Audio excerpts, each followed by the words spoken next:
Le ministre de la Santé évoque un raz-de-marée Omicron avec toutes les secondes 2 Français positifs. Le projet de loi sur le pass vaccinal sera débattu la semaine prochaine. Des milliers de volailles abattues en République tchèque ou en France. Une nouvelle épidémie de grippe aviaire touche plusieurs pays en Europe. La justice russe confirme la dissolution de toutes les structures de l'Organisation de défense des droits Mémorial et suscite l'indignation à travers le monde. Aux États-Unis, à Richmond, il était l'heure de découvrir le contenu de la véritable capsule temporelle trouvée sous la statue déboulonnée du général Lee.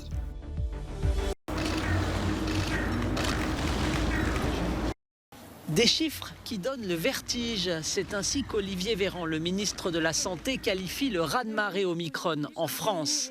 10% de la population française est cas contact, selon le ministre, qui présentait devant la commission des lois de l'Assemblée nationale son projet de loi visant à transformer le pass sanitaire en pass vaccinal. Les cas positifs ont dépassé la barre des 200 000 entre mardi et mercredi. Il y a 208 000 Français qui ont été diagnostiqués positifs au Covid au cours des 24 dernières heures. J'ai fait un rapide calcul avant de vous rejoindre. Ça veut dire que 24 heures sur 24, jour et nuit, toutes les secondes dans notre pays, plus de 2 Français sont diagnostiqués positifs au coronavirus. 5 millions de Français ne sont pas encore vaccinés, un sujet qui continue de diviser. Tout le monde devrait se faire vacciner. Ça ressemble comme 2 gouttes d'eau à une obligation vaccinale, quoi. Donc pourquoi prendre un chemin détourné autant avoir le courage politique d'annoncer, ça devient obligatoire. La devise de notre pays, c'est liberté, égalité, fraternité, comme on le connaît tous. Mais là où c'est quelle est la liberté ? Le texte sera discuté dans l'hémicycle à partir de lundi et au Sénat à partir de mercredi pour une entrée en vigueur prévue dès le 15 janvier. S'il est adopté, le test négatif ne sera plus alors un précieux sésame.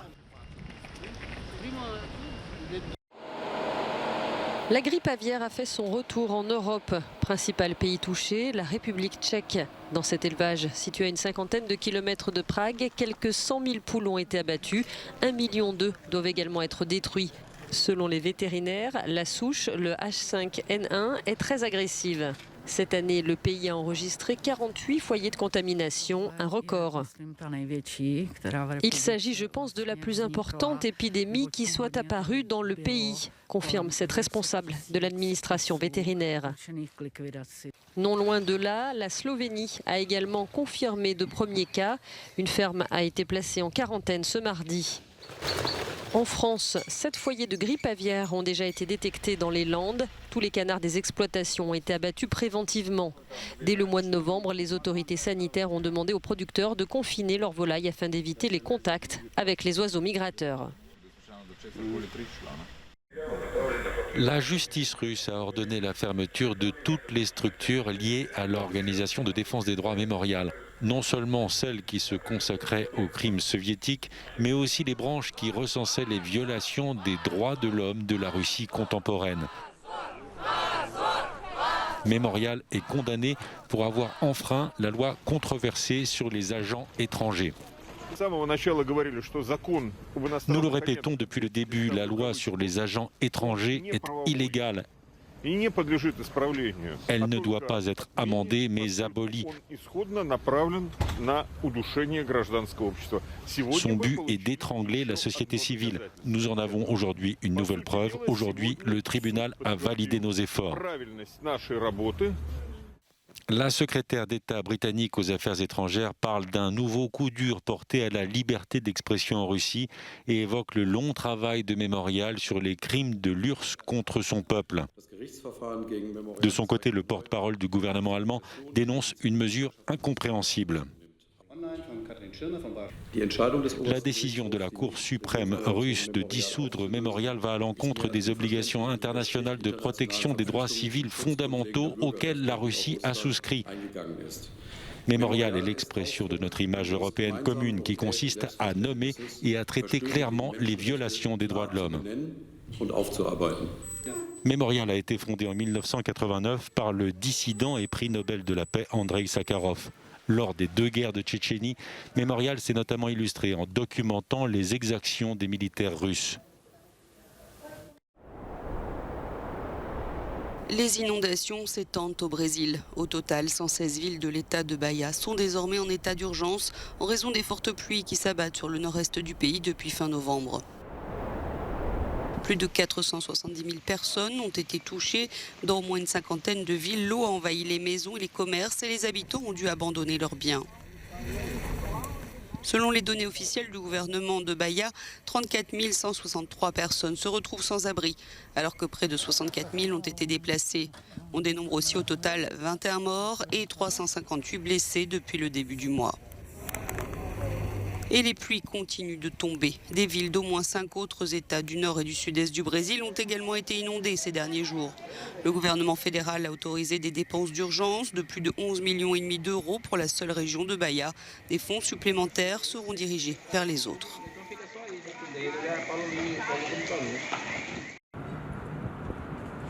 L'euro fête ses 20 ans, mais aussi 20 ans de contrefaçon. Les faussaires s'en donnent encore à cœur joie, même si le nombre a diminué au fil des années. Ici, au 23e étage de la BCE, la Banque Centrale Européenne à Francfort, voilà un endroit secret. Le laboratoire de lutte contre les billets contrefaits en euros. Environ 460 000 fausses coupures ont été retirées de la circulation en 2020, alors qu'actuellement, il y a environ 27 milliards de billets en euros en circulation. Le travail des experts, c'est scruter les coupures suspectes. On analyse des échantillons de tous les billets intéressants qui ont été découverts dans l'Union européenne pour en faire une description technique la plus précise possible, pour ensuite intégrer ces informations dans une base de données qui est accessible à tous les centres d'analyse en Europe. Je ne sais pas combien de signes comme ça distinctifs apparents, c'est une dizaine. Selon la BCE, le risque demeure malgré tout très faible pour les consommateurs de récupérer un faux billet.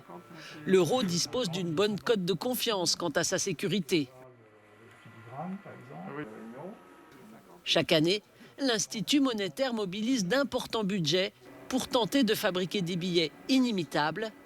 Et cette recette reste, pour des raisons évidentes, secrète. Donc ça fait 0. La capsule temporelle, enterrée depuis 134 ans sous la statue du général confédéré Robert Lee en Virginie, a dévoilé ses mystères. À Richmond, les techniciens du département des ressources historiques ont trouvé des balles de la guerre de sécession, des billets et des pièces de l'époque, des livres, des documents de loges maçonniques de la région ou encore un marque-page avec le profil du général Lee. Nous n'avons même pas encore eu l'occasion d'étudier toutes ces choses. Nous les avons traitées comme des artefacts et nous aurons bientôt l'occasion de les examiner. Pour l'instant, nous essayons juste de les stabiliser. Ensuite, nous pourrons revenir dessus et comprendre ce que nous avons entre nos mains. De petites sculptures de bois, les symboles maçonniques de l'équerre du compas et un drapeau confédéré étaient dans une enveloppe. Il y avait une Bible aussi et des journaux datant de fin avril 1865, 2 semaines après l'assassinat du président des États-Unis, Abraham Lincoln. Néanmoins, cette capsule temporelle ne renfermait pas le trésor espéré par les collectionneurs, une rare photo d'Abraham Lincoln dans son cercueil. La boîte en cuivre a été trouvée à la base du socle de la statue du général Robert Lee, déboulonnée en 2020 dans le cadre des manifestations Black Lives Matter. Le temps des célébrations et de la joie pour l'équipage du Blackjack. Le Maxi monégasque a remporté la 76e édition de la prestigieuse course Sydney-Hobart. Après 2 jours, 12h37 minutes et 17 secondes, c'est dans la nuit noire de Hobart que les marins emmenés par le skipper Mark Bradford ont franchi la ligne. Un skipper qui a salué le travail de son équipe. Nous avons un excellent bateau pour le petit temps, dit-il. Adam Bichel et Kevin Costin, Graham Taylor de Melbourne ont fait un excellent travail dans ces conditions. Grâce à eux, nous avons pu créer cet écart à la fin. Blackjack devance de près de 3 heures l'Australien Low Connect et le Hongkongais SHK Scallywag. Cette 76e édition a été marquée par des conditions de navigation difficiles ayant entraîné plusieurs dizaines d'abandons.